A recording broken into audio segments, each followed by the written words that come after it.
Hello friends, आइए आज आपको हम बता रहे हैं बिल्टॉन वैकेंसी 2023 के बारे में। जैसा कि आप लोग को हम पहले बता चुके हैं कि बिल्टॉन का रजिस्ट्रेशन बहुत जल्द होने वाला है और इसमें आपको ये भी हम बताए हुए हैं कि बिल्टॉन का जैसे रजिस्ट्रेशन होगा आपको हम फॉर्म भरने से लेकर ऑनलाइन क्लास की सुविधा से लेकर यानी पूरे एग्जाम तक की प्रक्रिया को बताने वाला हूँ मुझे। इसलिए आपके बहुत सारे दोस्तों का ये कमेंट था कि बिल्टॉन में किस तरह के एग्जाम पूछे जाते हैं, सिलेबस क्या होता है, इसके बारे में हम आपको आज बता रहे हैं। इसमें पूरी क्लास नहीं है, पूरी क्वेश्चन नहीं है, बस आपको डेमो दिखाया जाएगा कि किस तरह का क्वेश्चन पूछा जाता है। जैसा कि आपको हम पहले ही बताए हैं कि जैसे बिल्टॉन, देखिए यहाँ पर जो है हम आपके लिए एक प्रेजेंटेशन बनाए हैं जिसमें लिखा गया है कि बिल्टॉन 2023 में पूछे जाने वाले संभावित प्रश्न। देखिए दोस्तों, इसमें जो है सबसे पहले हम आपको पूरा पहली वीडियो में बताए थे कि इसमें हिंदी, इंग्लिश, संस्कृत, मैथ या इस तरह का कोई भी क्वेश्चन, रीजनिंग वगैरह नहीं पूछा जाता है। इसमें जो कुछ भी पूछा जाता है सिर्फ कंप्यूटर से रिलेटेड ही MSQ यानी ऑब्जेक्टिव टाइप का जो क्वेश्चन होता है सिर्फ कंप्यूटर से रिलेटेड ही पूछा जाता है। और उसमें पास होने के बाद दोस्तों टाइपिंग का एग्जाम देना पड़ता है जिसमें अंग्रेजी का 30 और हिंदी का 35 स्पीड लाना पड़ता है। तो बहुत सारे दोस्तों का ये सवाल था कि बिल्टॉन में किस तरह के प्रश्न पूछे जाते हैं, कंप्यूटर से रिलेटेड ही क्या पूछा जाता है। तो आइए वो आपका जो डाउट था उसको हम आज क्लियर कर दे रहे हैं। और उससे पहले आपको हम बता दें कि बहुत सारे दोस्तों का एक कहनाम होगा कि जैसा कि हम बिल्टॉन के बारे में बता रहे हैं, कन्फर्म है, जैसा कि हम वीडियो में बताए हुए हैं कि उसका गारंटी वही क्वेश्चन बताया जाएगा जो वहाँ पूछा जाता है। तो बहुत सारे दोस्तों का सवाल होगा कि पहले अपना बिल्टॉन निकाले उसके बाद दूसरे को शिक्षा देगा। तो इसलिए आपको हम बता दे रहे हैं कि मेरा बिल्टॉन ऑलरेडी निकला हुआ है, हम बिल्टॉन के एम्प्लॉई है। इसलिए सबसे पहले हम आपको बताएं दोस्तों, इसमें जो पहला प्रश्न पहला जो होता है फंडामेंटल से रिलेटेड जो दोस्तों क्वेश्चन पूछा जाता है। उसके बाद कंप्यूटर बेसिक पूछा जाता है। इस सब के बारे में बताएंगे, फंडामेंटल क्या होता है, कंप्यूटर बेसिक क्या होता है। इसके बाद दोस्तों आपको MS वर्ड, माइक्रोसॉफ्ट वर्ड से रिलेटेड क्वेश्चन आता है। इसके बाद दोस्तों माइक्रोसॉफ्ट एक्सेल से रिलेटेड क्वेश्चन आता है। इसके अलावा दोस्तों माइक्रोसॉफ्ट पावर पॉइंट से रिलेटेड क्वेश्चन आता है। और जो दोस्तों है इंटरनेट से रिलेटेड क्वेश्चन भी इसमें रहता है। आइए और अगला वीडियो को बिना स्किप किए, क्योंकि यहाँ जो है हम क्लास नहीं करा रहे हैं, यहाँ सिर्फ आपको हम बता रहे हैं। इसलिए आइए सबसे पहले हम आपको किस तरह के क्वेश्चन पूछे जाते हैं इसे आपको अवगत कराते हैं। जब आप एग्जाम देने जाइएगा तो वहाँ पर इस तरह का इंटरफेस देखने को मिलेगा, यानी जो भी क्वेश्चन होता है अंग्रेजी और हिंदी दोनों में आपके सामने उपलब्ध होते हैं। यदि अभी तक आप मेरे चैनल को सब्सक्राइब नहीं किए हैं तो सब्सक्राइब कर दीजिए और लाइक कर दीजिए वीडियो को, और मेरे चैनल पर बने रहिए ताकि आपको 100% गारंटी के साथ दोस्तों क्लास कराया जाएगा और आपको 100% गारंटी रहेगा कि आप एग्जाम को निकाल पाएंगे। इसमें जो है दोस्तों उसी तरह के प्रश्न बताए जाएंगे जो वहाँ पूछा जाता है। आइए सबसे पहला प्रश्न आपको हम बताते हैं डेमो के लिए कि एक इलेक्ट्रॉनिक यंत्र होने के नाते कंप्यूटर प्रणाली या तो सिर्फ विद्युत तरंग समझते हैं, ऑन और ऑफ 1-0 की भाषा को किस अन्य नाम से भी जाना जाता है। जैसा कि आपको बताया दोस्तों कि हम बताया है कि इसका जो है क्लास हम बाद में कराएंगे, अभी डेमो है। यहाँ ऑप्शन है बाइनरी भाषा, असेंबली भाषा, हाई लेवल भाषा, प्रोग्रामिंग भाषा। यहाँ इंग्लिश में भी वही सवाल है। आपको जो बताया दोस्तों कंप्यूटर जो होता है सिर्फ 0 और 1 यानी बाइनरी भाषा को ही समझता है।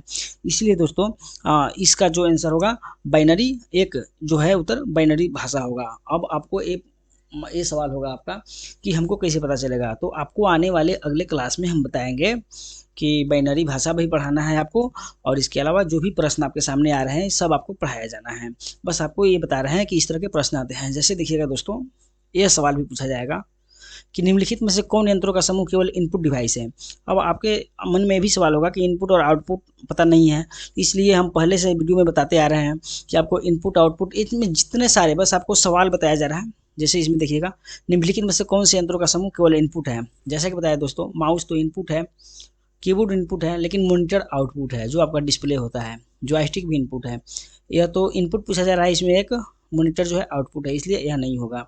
Keyboard, mouse, printer, light, pen, ये जो है आउटपुट, ये जो है चारों इनपुट है, इसलिए इसका आंसर 2 होगा। Keyboard, mouse, printer, light, pen, ये सब आपको पढ़ाया जाएगा दोस्तों कि इनपुट डिवाइस आउटपुट डिवाइस का पहचान कैसे करना है। इसके बाद दोस्तों अगला प्रश्न आपके सामने है कि in computers RAM stand for, यानी रैम का अर्थ क्या होता है। इसका आंसर होगा दोस्तों रैंडम एक्सेस मेमोरी। आगे है क्वेश्चन आपका दोस्तों, द एक्रोनॉमिक्स DVD स्टैंड फॉर, यानी DVD का पूरा अर्थ क्या है। इसका आंसर होगा दोस्तों डिजिटल वर्सटाइल डिस्क, जो 2 नंबर पर है, आप देख पा रहे हैं। आगे प्रश्न है आपके सामने दोस्तों, which of the following in the example of operating system, यानी ऑपरेटिंग सिस्टम का एक उदाहरण कौन सा है, जैसे आपके सामने विकल्प है माइक्रोसॉफ्ट एज जो एक वेब ब्राउज़र है, माइक्रोसॉफ्ट वर्ड जो एक एप्लीकेशन सॉफ्टवेयर है, माइक्रोसॉफ्ट एक्सेस जो एक डाटाबेस का सॉफ्टवेयर है, और माइक्रोसॉफ्ट विंडो। ये जो माइक्रोसॉफ्ट विंडोज ही है दोस्तों, इसका आंसर होगा। अब माइक्रोसॉफ्ट विंडोज जो होता है इसके बारे में भी पढ़ाया जाएगा दोस्तों, जैसा कि आप लोग ऊपर देखे हैं फंडामेंटल और कंप्यूटर बेसिक, इसमें आपको ये सब पढ़ाया जाएगा। आगे जो आपके सामने क्वेश्चन है दोस्तों, निम्नलिखित में से क्या एक लोकप्रिय वेब ब्राउज़र नहीं है। जैसे देखिएगा गूगल क्रोम तो वेब ब्राउज़र है, मैक एफसी एंटीवायरस है, माइक्रोसॉफ्ट एज वेब ब्राउज़र है, मोजिला फायरफॉक्स भी वेब ब्राउज़र है। तो इसमें आपको जो है वेब ब्राउज़र नहीं है, बताया गया है वेब ब्राउज़र नहीं है, तो इसमें मैक एफी प्लस होगा, क्योंकि यह एक एंटीवायरस है दोस्तों। अगला सवाल आपके सामने रहेगा दोस्तों, जैसा देख रहे हैं किसी विद्यालय में वार्षिक परिणाम की सांख्यिकीय अभिलेख विश्लेषण करने के लिए आप किस एप्लीकेशन सॉफ्टवेयर का उपयोग करने की सलाह देंगे। माइक्रोसॉफ्ट एज जो है दोस्तों, एज देख रहे हैं ये तो इंटरनेट चलाने वाला सॉफ्टवेयर है। माइक्रोसॉफ्ट वर्ड, इसमें तो क्वेश्चन वगैरह टाइप होता है, आपको एडमिट कार्ड वगैरह लेटर वेटर टाइप होता है। Microsoft Excel, Microsoft PowerPoint, ये जो दोस्तों माइक्रोसॉफ्ट पावर पॉइंट में तो प्रेजेंटेशन बनता है, जिस माइक्रोसॉफ्ट पावर पॉइंट पे हम प्रेजेंटेशन बनाकर आपको अभी बता रहे हैं। माइक्रोसॉफ्ट एक्सेल, इसी में दोस्तों बड़े लेवल के डाटा का परिणाम बताया जाता है, इसलिए इसका आंसर माइक्रोसॉफ्ट एक्सेल हो जाएगा। आगे है दोस्तों क्वेश्चन आपके सामने, देखिएगा कि एमएस ऑफिस यानी माइक्रोसॉफ्ट ऑफिस में अधिकांश एप्लीकेशन में कीबोर्ड शॉर्टकट कुंजी का उपयोग करके किसी भी टेक्स्ट को आप कट और पेस्ट कैसे करते हैं। देखिए अल्ट सी एंड अल्ट भी, ये नहीं होगा, कंट्रोल सी एंड कंट्रोल भी यही होगा दोस्तों, क्योंकि कंट्रोल सी एंड कंट्रोल भी से ही होता है। आपके मन में यदि सवाल है कि ये सब हम पढ़ाई नहीं किए हैं, वो कैसे पता चलेगा एग्जाम में, हम ये सब पढ़ाने वाले हैं दोस्तों। आपको एक एक टॉपिक जो भी पूछा जाएगा, हम इस जो क्वेश्चन आप देख रहे हैं क्वेश्चन को नहीं रटवाएंगे दोस्तों, हम आपको ये पढ़ाई पढ़ाएंगे। कंट्रोल सी भी फंडामेंटल में आता है सब, और कंप्यूटर बेसिक में आता है, यानी बस क्वेश्चन तो यही सब रहता है दोस्तों। इसको घुमा के पूछा जाएगा, बस इसी को उलट पलट के पूछा जाएगा, लेकिन बस अगर बढ़िया से पढ़ा दिया जाएगा कंट्रोल सी का मतलब क्या होता है, भी का मतलब होता है, तो किसी तरह भी पूछे आपको उसका आंसर पता रहेगा। जैसा कि देखिए एक उदाहरण है कि आप एक संस्था की दो शाखाएं अलग अलग देश में स्थित है और महत्वपूर्ण डाटा भेजने के लिए किस नेटवर्क से जुड़ना होगा। जैसा कि हीरो का एजेंसी है, बिहार में भी है, पंजाब में भी है, सब जगह है, तो उसका जो डेटा होगा ये देखिएगा लैन मैन पैन वैन, ये सब नेटवर्क का प्रकार है। इसमें दोस्तों इसका आंसर होगा 4 वैन यानी वाइड एरिया नेटवर्क। इस सब के बारे में हम फुल फॉर्म पढ़ाएंगे अपने क्लास में, लैन मैन पैन इस सब का काम क्या होता है, किस जगह पर उपयोग होता है, इस सब आपको दोस्तों बताया जाएगा। आगे दोस्तों देखिएगा यहाँ पर है, निम्नलिखित में से क्या एक मुक्त स्रोत परिचालन प्रणाली है। जैसे देखिएगा ये विंडोज के बारे में आपको बताया जा रहा है, यूनिक्स, विंडोज, iOS, लाइनक्स, ये सब जो है दोस्तों ऑपरेटिंग सिस्टम है। एक विंडोज है जो आपको फ्री में मिल जाता है, अपने यहाँ कंप्यूटर में विंडोज ही सपोर्ट करता है। और देखिएगा दोस्तों अगला आपको क्वेश्चन जैसे इसका आंसर विंडोज बताया गया। आगे देखिएगा दोस्तों, आगे आपके सामने प्रश्न है, देख रहे हैं कि McAfee, Norton, Quick Heal, AVG, Smart Dog इत्यादि किसके उदाहरण है। यानी आप तो इसमें से किसी एक का नाम सुने होंगे, Quick Heal, Smart Dog, Norton, McAfee, ये सब एंटीवायरस का नाम है दोस्तों। देखिए antivirus, adware virus, worm virus, Trojan virus, आपको तो ये देख के पता चलेगा कि एंटीवायरस है, ऐसे ही सब पढ़ाया जाएगा आपको, इसीलिए इसका उत्तर एंटीवायरस लिखा गया है।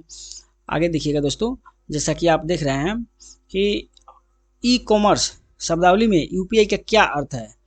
देखिएगा इसका आंसर है दोस्तों आपको full form unified payment interface, UPI का, ये सब आपको बताया जाएगा दोस्तों।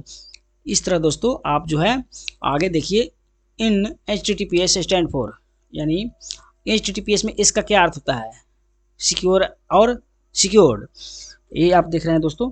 इसके बाद इसका देखिए सिक्योर एंड सिक्योर्ड, और आगे देखिए जैसे बताया जा रहा है कि राउटर क्या है, व्हाट इज राउटर।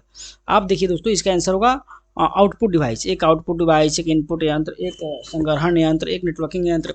आपको पहली वीडियो में ही आपको हम बता चुके हैं, इसी वीडियो में आपको शुरुआती में बताया है कि इनपुट डिवाइस क्या होता है, आउटपुट डिवाइस क्या होता है, ये सब आपको हम पढ़ाने वाले हैं, इसलिए घबराना नहीं है दोस्तों।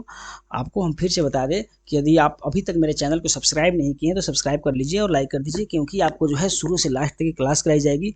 ये सब जो आप देख रहे हैं ये सब जो है प्रश्न को इस तरह से पढ़ाया जाएगा कि उस समय क्वेश्चन किसी तरह से भी पूछे आपको जो है उसका आंसर गारंटी पता रहेगा।